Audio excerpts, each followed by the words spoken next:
I'm Reverend Tod Foster, and I am the director and owner of the Center for Reiki and the Healing Arts. I am a Reiki master teacher, certified in Reiki and many other modalities of healing as well. So I'm also a certified holistic health coach.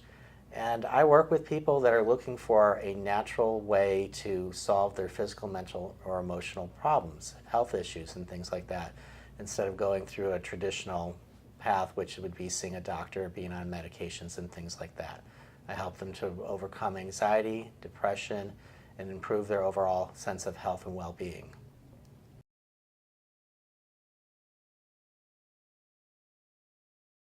Reiki is a Japanese style of energy work that promotes relaxation within the body. It actually promotes a relaxation response within the body. And when the body's in a relaxed state, it's able to heal itself naturally. And that's what we want to do, is to activate the body's own ability to heal itself from the effects of stress or pain or anything that may be going on. So Reiki has been around for, it was rediscovered in around the 1920s, but it had been around a lot longer than that. And it's a very simple style of relaxation that anybody really can do. The name Reiki itself means, in Japanese, means universal life force. Rei is universal and Ki is life force or energy. And in Sanskrit, the word Ki can also be spiritually guided. It can actually mean spiritually guided life force. And that's what I really relate to what Reiki is. It's a spiritually guided energy that comes from Source.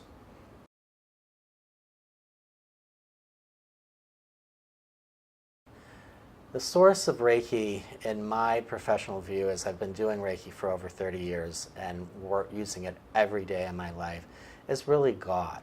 It's an aspect of the divine that works through me as a practitioner so that I can help facilitate well-being in another person or within myself.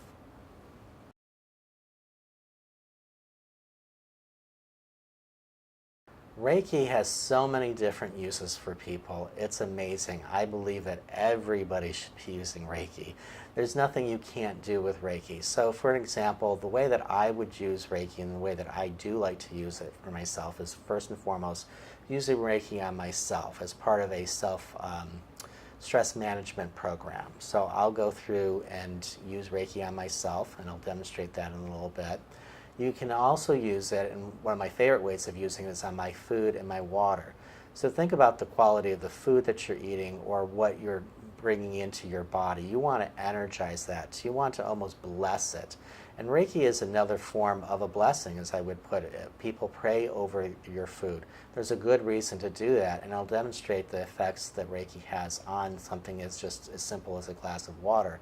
But being able to energize it, to raise the vibration, the frequency, so when you take that into your body, you're bringing in that higher vibration, and you can't help but feel better and feel more connected. It can clear negative energy within yourself or another person. You can use it to clear the energy within the space of your home, your office, your car. Reiki has been used to also help to start electrical equipment, dead car batteries, various things like that. You can also use Reiki to send energy to somebody who is in need of support through distance. You can also be able to use Reiki to work on energizing your goals, your desires in life. You can energize different objects as well. You're able to use Reiki on not only people, but think of women as they're pregnant. A lot of women love to have Reiki done, especially when they're pregnant or trying to conceive. You can do Reiki on a newborn baby, an infant. It really has no harmful effects whatsoever. And you can also use Reiki, and a lot of people use Reiki on their own pets, especially those that have been in shelters or abused or things like that. They really respond very, very well. I know a lot of people that use it on horses. So there's just so many different applications for Reiki that I could just go on. And I find that if I have a problem, Reiki is normally one of the solutions that I can go to. And that's what I love about it, is being able to empower myself, and then through teaching it with my students or those that learn Reiki, I'm able to help them feel more empowered in their life as well.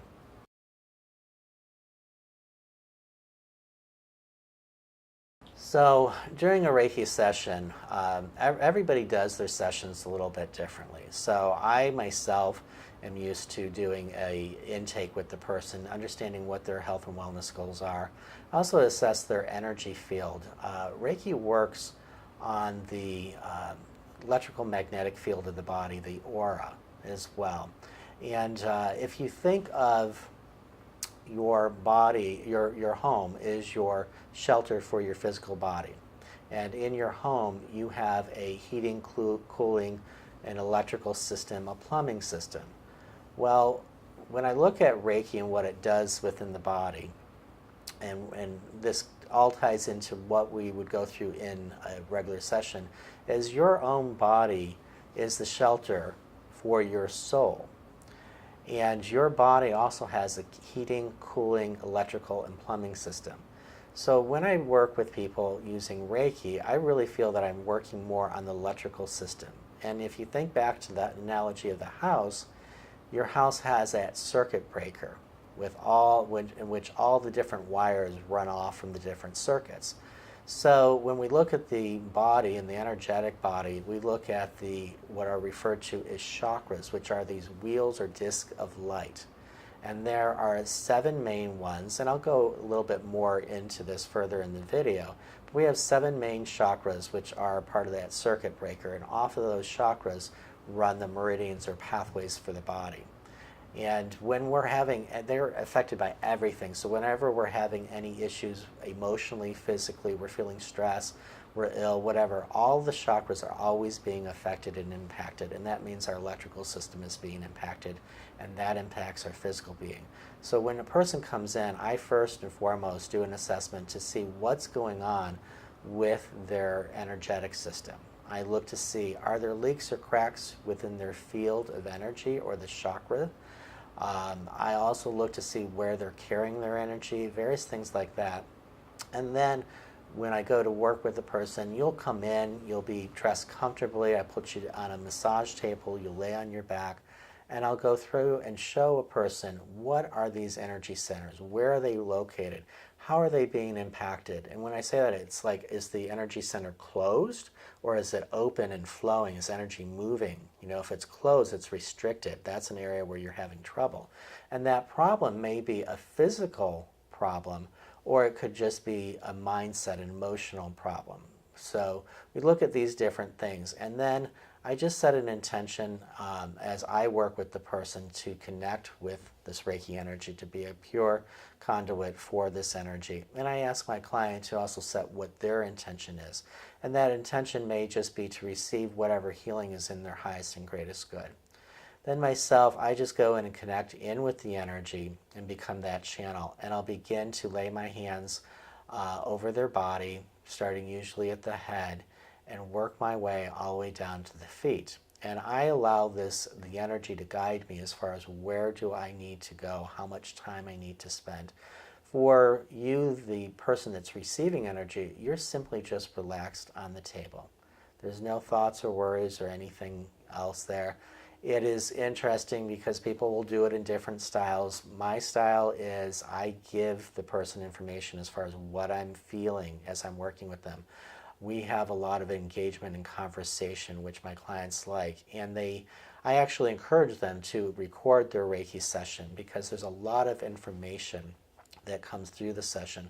A lot of my clients would describe the Reiki sessions they have with me very much like a healing and a reading, because I'm able to tune in what's going on in their lives emotionally, mentally, as well as physically. What is their body needing to maintain its sense of balance and health? What's going on that's causing them a lot of stress and tension?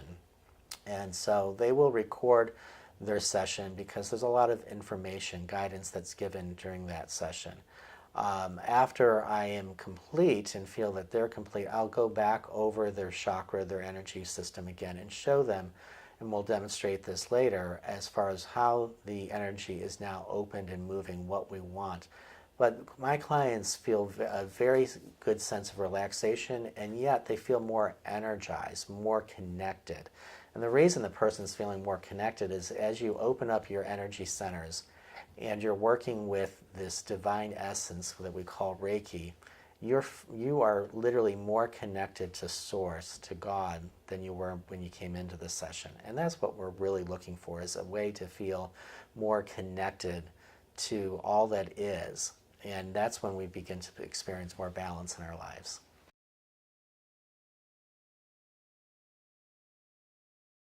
Okay, so one question that I often get from people is, do you have to be born with Reiki? Is that something that some people are born and others aren't?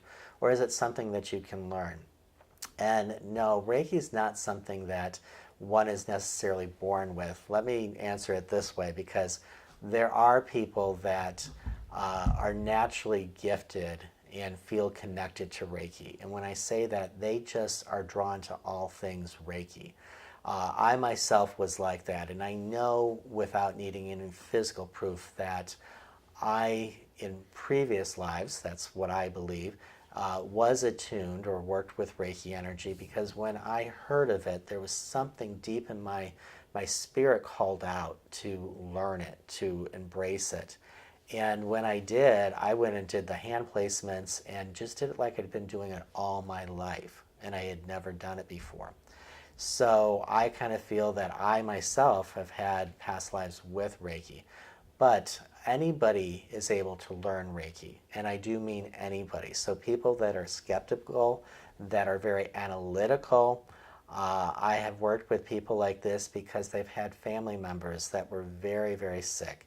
And I could not be available 24/7 to give their loved ones what they needed. So I would train the family members how to do the Reiki so that they could be there to support them in the middle of the night. And it's so exciting to see people come in who are like, I don't know if I can do this. And then they're like, I'm really feeling something. What's going on here? And I'm like, it's the Reiki energy. You're channeling it. So anybody can learn Reiki, and I've taught Reiki to kids as young as, my youngest was 4 years old at the time, and I've taught all ages. So anybody's able to learn it. It's really simple to do, and it doesn't take a lot of time, but it does take practice.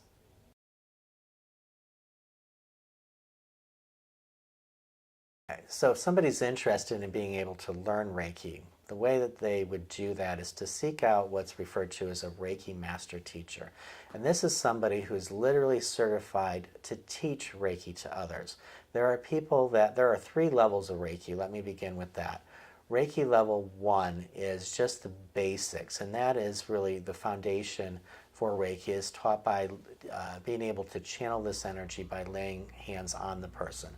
Level 2, you're taken to a higher degree of training in which you're able to increase the flow of energy within yourself or another person. You're able to heal or to send energy at a distance. You're able to intensify or magnify the energy. And then master level is where a person is able to take it to a higher degree and can actually, in that training, they're able to attune somebody to Reiki. But in the United States, we really refer to a level of Reiki master teacher, and that's somebody who can actually, who's certified to teach it. There are those people that are great Reiki masters. They're just not very effective at maybe being able to teach it. So it's really good. I really encourage people to make sure that their teacher is one that has worked with other people, that is credited to teach it under some way, shape, or form.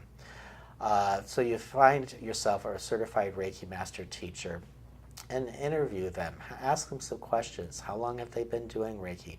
What are the expectations that you can receive when you attend their class? And when you attend a class, it's usually anywhere from a day to 2, maybe even 3 days long, depending if you're learning 1 level or 1 and 2 levels or all 3 levels, because you can learn all 3 levels in a weekend. It's very common though nowadays, especially in the United States, to do a level 1 one day and maybe a level 2 the second day.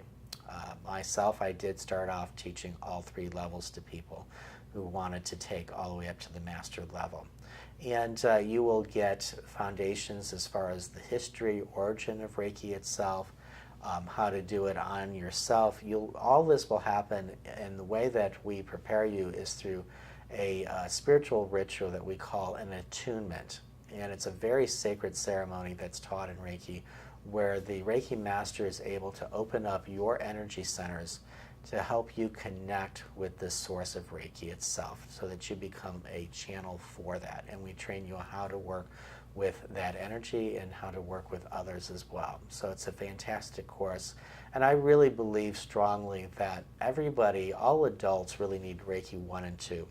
Reiki 1 is perfect for kids and those that are elderly who are having some issues. I think that everybody should at least have Reiki level 1 to work with.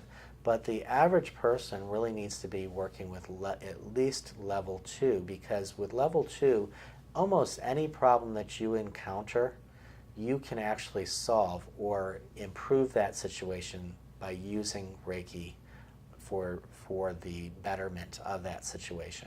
It's amazing. With Reiki, there's just about nothing you can't do. It's such a valuable tool.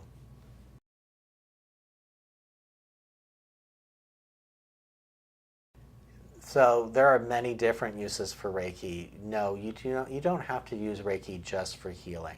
I like to use Reiki to help me to focus on specific goals, to really energize them and to energize the outcome. I love using Reiki on my food or my beverage.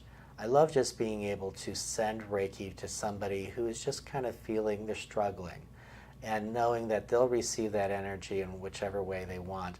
Another way that I really love to use Reiki is to clear negative energy. I use this quite often to clear spaces when I come into it and it just doesn't feel right.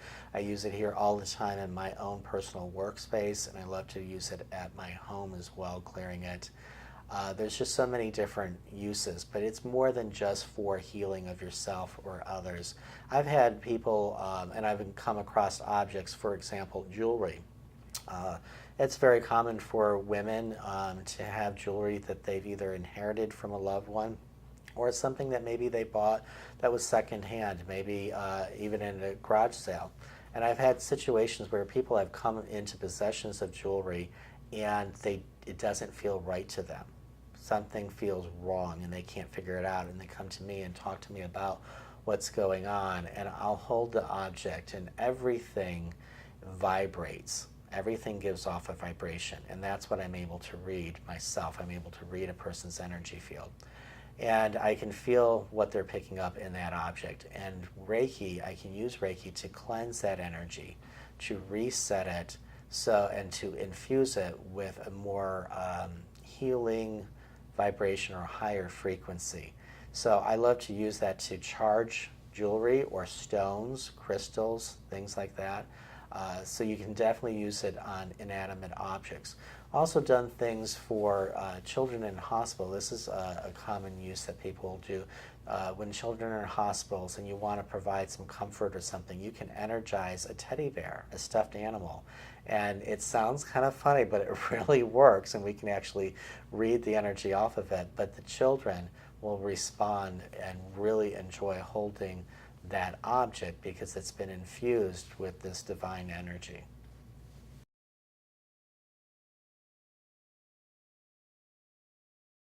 All right, so different ways to do Reiki. First and foremost, when you learn Reiki, if that's something you choose to do, you want to do it so that you can work on yourself. And yes, you can actually use Reiki first and foremost for yourself.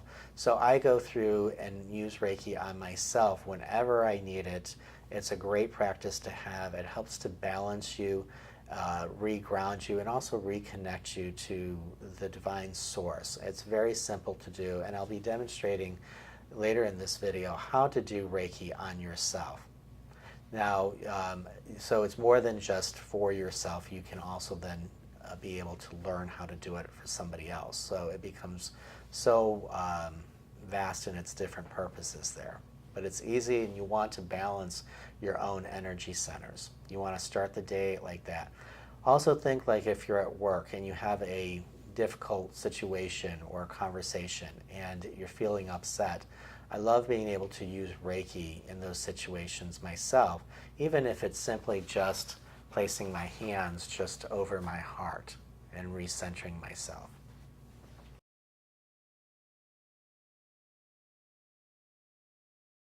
I've been so fortunate and blessed. Reiki had been in my life for just a couple years at the time, but I was able to help save my father's life, and it really was a miracle. My dad had suffered a heart attack. I believe he was about 56 at the time, and he was always active and in very good health. Matter of fact, he had had a physical and a stress test like 2 or 3 weeks before the heart attack, and he suffered the heart attack, and he was given a triple bypass in the hospital, and he was in recovery. And we were all really shocked because my dad was always so strong and everything. We could never imagine that he, of all people, would have a heart attack. And at that time, I was visiting him in the hospital. My mother was there, and matter of fact, all my siblings were there around his hospital bed, and he was having a really rough time. He started to describe this pain that he was feeling as though there was this pressure or bubbles within his stomach or his chest, and he could not get comfortable, and he was in a lot of pain, and the nurses really didn't seem to be able to do anything to address it. They kind of looked like they didn't really know what to do, and they were trying to make him look comfortable. And my mom gave this look to me out of desperation, like she didn't, like, what do we do? Do something. Somebody do something. He's really in a lot of pain. And so I just stepped up. I felt God's presence just kind of step up through me, and I started talking to him, having him focus on my eyes because I wanted to focus on me, and I started to lay my hands on him and to bring that Reiki energy in, and I was working within the chest and just anywhere I felt guided.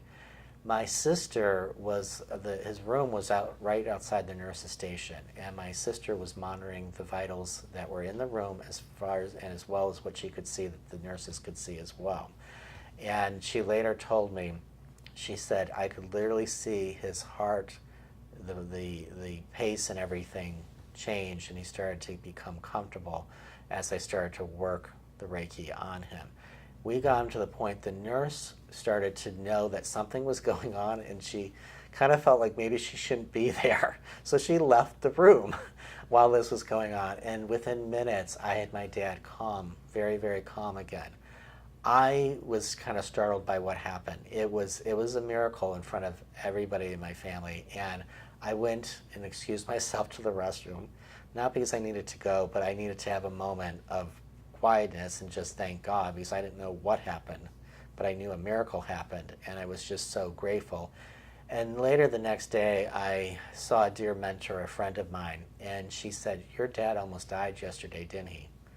I said, how do you know? She said, I felt his presence, and she said, I want you to know he really was on his way out. And you stepped in and reminded him that he still had a purpose, that it was not his time to leave. So, if I didn't have Reiki, I wouldn't have my dad. And I'm happy to say my dad is 85 years old. So I've been able to use it to definitely save a loved one's life.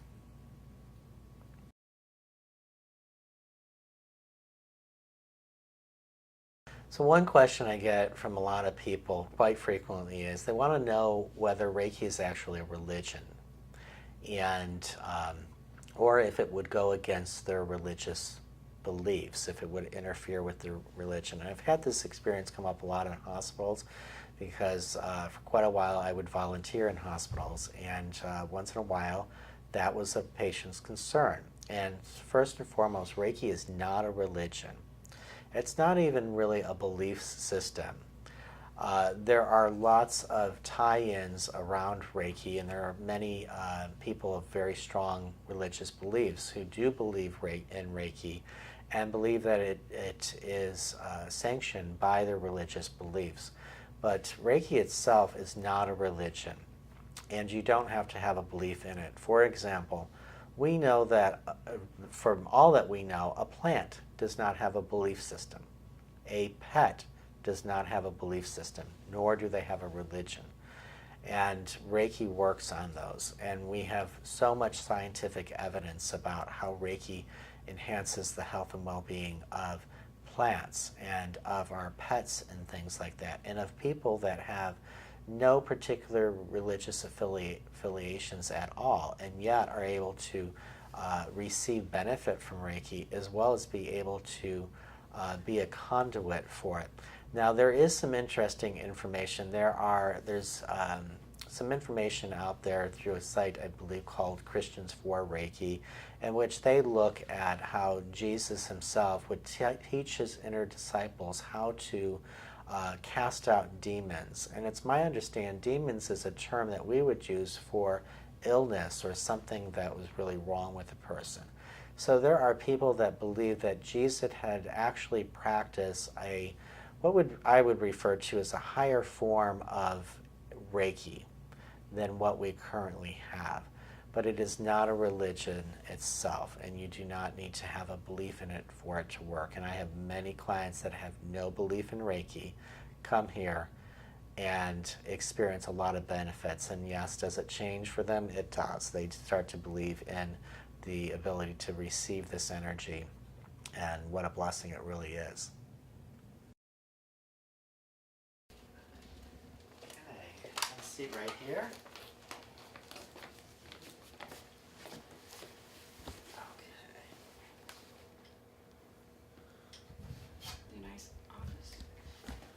Thank you. So Karen, thank you so much for coming in today. It's good to see you. I understand, looking over the information that you filled out, that you're having some problems with your knee. Tell me a little bit about that. Yeah, I had a fall a couple of weeks ago, and it's been bothering me. So that's been bothering you.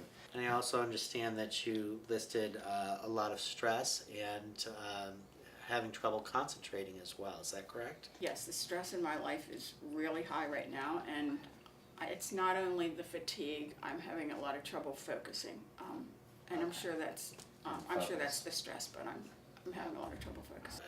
And you felt better after your last session. It seemed to help then. Is that correct? I had so much more energy after I had my last session, and that's why I thought to come here. Okay, great. Well, we'll be able to help you out with all those goals there. Terrific. Let's get started. Okay. So Karen, I'd like for you just to relax and set your intention for what you want to receive out of this session. As you do that, I'm going to connect in with the energy through a prayer and set the intention. Divine and Holy Spirit, thank you for bringing us together today for healing, insight, and clarity. We invite in at this time our team in spirit, including our spiritual guides and our guardian angels. We also invite in the archangels, Archangel Michael, Raphael, Gabriel, Ariel, Uriel, Sandalphon, and Metatron to work with us and through us, to shield, surround, and support us, to guide, guard, direct, and protect us, and heal us for our highest and greatest good, sealing out all energies that are less than your divine light, love, wisdom, power, and strength. So be it. Okay. Good, Karen. So, Karen, I'm just going to begin just by scanning and sensing the energy. So as I'm over the crown, the top of the head here, that's feeling light, feeling connected, but as I move over the brow, the forehead, that energy's feeling a little stagnant. And you mentioned having trouble focusing, so that could be tied in there. Okay. Energy is a bit stagnant within the throat and also in the heart. Very blocked energy in the stomach, which is the third chakra, heavy within the root. Okay. And definitely you're complaining about the knee. Was that your right knee? Yes. Yeah, I can feel that. It's stagnant there. So Karen, I'm going to now just run the dowsing rods, and the dowsing rods are going to crisscross over any areas that are blocked and not opened and flowing. I'm going to start at your feet here and see what's happening here. So the energy looks, the rods are closed, very much so over both knees. Very closed over the root, so we have some blocked energy there. the sacral. Okay, the solar plexus is closed. Just hard. They're keeping crossed all the way here. We move over to the brows. Same thing is closed, but now we're moving over into the crown. As we move into the crown right above that, they begin to open up a little bit. So what it says to me there is that you are connected. You have your way of connecting with Source, and that's good. So I'm going to just start working right here a little bit. Work stronger with the energy to create a stronger connection. And this will help to open up these areas here. So the throat chakra is our chakra or energy center of communication, creativity, and self-expression. And when this becomes blocked, we have trouble communicating, expressing ourselves, or being able to tap into our own sense of creativity.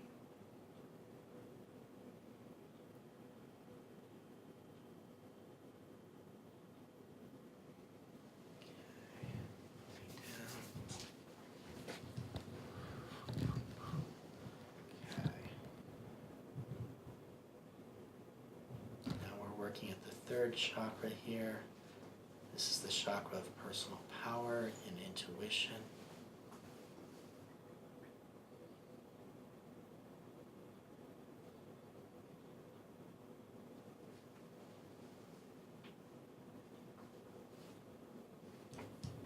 Now we are working with the root chakra.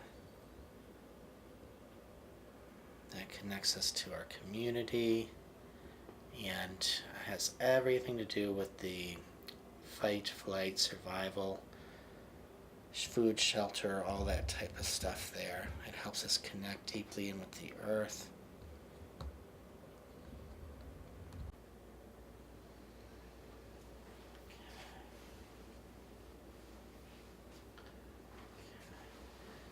Within the knees, we have the energy here of just resisting maybe a change that you have to make or that you're trying to figure out and you're just not really sure which way to go and what direction, but the knees are holding that sense, that energy of resistance. Anything that's normal, or you might notice feeling cool. Any of those sensations are common when you're having a session, so don't worry about them if hands feel warm or cool.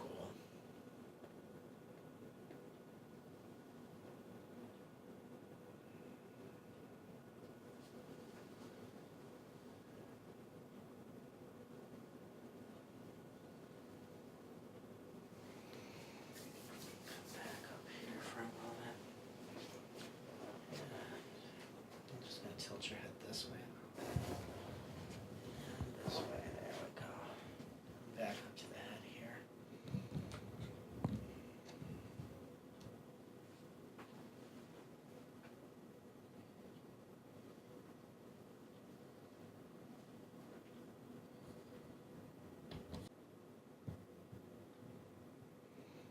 Okay, relax there.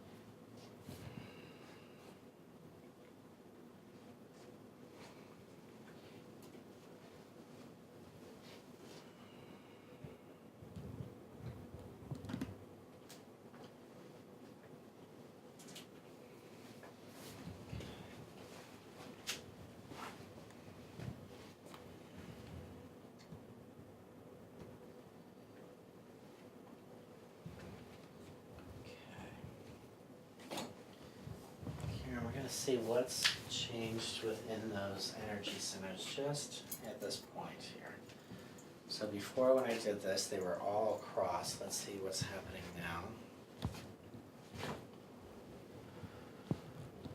Okay, so when the rods are opposite each other or open like they are right now, that's indicating that the energy blocks have dissipated and those are now flowing. Same thing when the root is opened.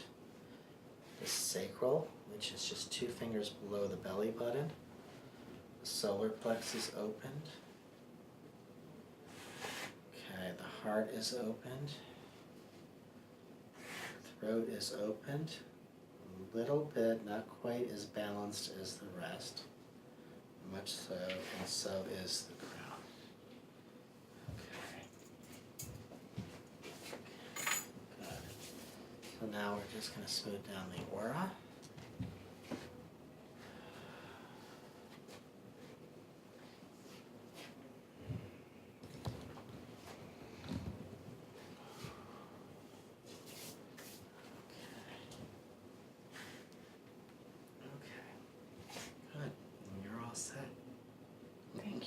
So Karen, I brought you out here before we went into my office, we measured your energy field, and it was just a couple of feet, right?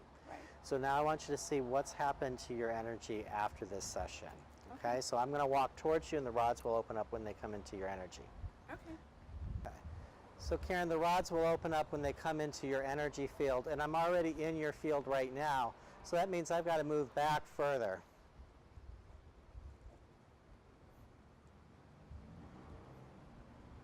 Okay, now I'm going to just walk until they open up. Okay, and this is where your energy is now, way back here. So the reason we want that is that gives your body more energy to work with to maintain its state of health on a physical, mental, emotional, spiritual level. Does that make sense there? Good, good. Well, thank you so much for coming in. Thank you. Good to see you. So people often wonder what a self-treatment would look like. And it's really simple. I'm going to show you what I like to do personally myself. It will not be a full body treatment, but it'll give you a sense of starting. So first and foremost, I just take a moment and center myself, and I like to think of the 5 principles of Reiki, in which are: just for today, I will not be angry. Just for today, I will not worry.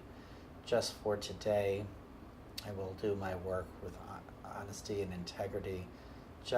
For today, I will express gratitude for all blessings in my life. And just for today, I will treat with respect all living creatures and beings. These are just the foundations of Reiki, the principle. And then I just begin warming up my hands a little bit, letting that energy flow. And I like to begin with the crown, the top of the head. This is the connection to the divine, the universe, all that is. So if our crown is open, we're more connected to Source. So I begin just working on the crown, kind of like this. And just taking my time, I may spend a good 15 or 20 minutes just doing a self-treatment in the morning, or it could be very quick if I needed to. And then I like to just move over the throat and the heart. Now for the chakra systems, there are a total of 7. And I want you to be mindful of the heart as the bridge. So the first, second, and third, which are the root, the sacral, and the solar plex, are the earth chakras. And then we have the 5th, 6th, and 7th, which are throat, brow, and crown. And what unites them is the heart. The heart is the bridge, bringing heaven on earth, or the lower energies of the earth with that of the higher energies of the heavens. And then working here with both the heart and the solar plexus. I like to spend, this is my favorite hand position right here. It feels so good to just keep your hand on the heart and over this solar plexus here. And then moving a little bit down, just under the navel. If you're experiencing pain or discomfort within your knees, I find that knees are a good self-treatment, so it looks simply like this. Holding them in whatever way you're comfortable with works best. And you don't have to rush it or anything. You take your time and just be mindful of what you feel. So you may feel some warmth radiating from your hands. You may feel a tingling sensation. You may have a cool sensation in your hands too, and that's fine. Don't worry about the exact feelings you're having. You can't do Reiki wrong. Of course, Reiki, again, is that spiritual guided life force. So it knows where to go and what to do as you need it. And then just bring your hands back into center. And that's a really quick, short self-treatment. Just an example. You can treat any part of your body anytime that you need. Okay. So earlier I spoke about how you could use Reiki on your food or water and why that would be important to energize it, because what we put into our body affects our body. So I want to do something, just show you a simple demonstration, and this is what I teach in my classes as well. So I'm going to use a pendulum, and the pendulum is going to be an indication of what's happening with the energy. It will give us a reading before and after. So if I place the pendulum here, and you'll see it naturally begins to move just because I want it to kind of reflect where the energy of the water is. And that it's moving. The more motion means the higher the amount of energy. So this water is pretty decent. I would say it's a little above average. I do know it's spring water. If it was tap water, the pendulum would barely be moving. So it gives me a sense of where the energy is. And now all I'm going to do is just place the water between my hands. It doesn't matter if I hold it here, top or bottom, or side to side. And I'm just going to allow the energy to flow through it. And in this state, you can think of yourself as just very similar to blessing your food. When you pray over your food, it will have a similar effect.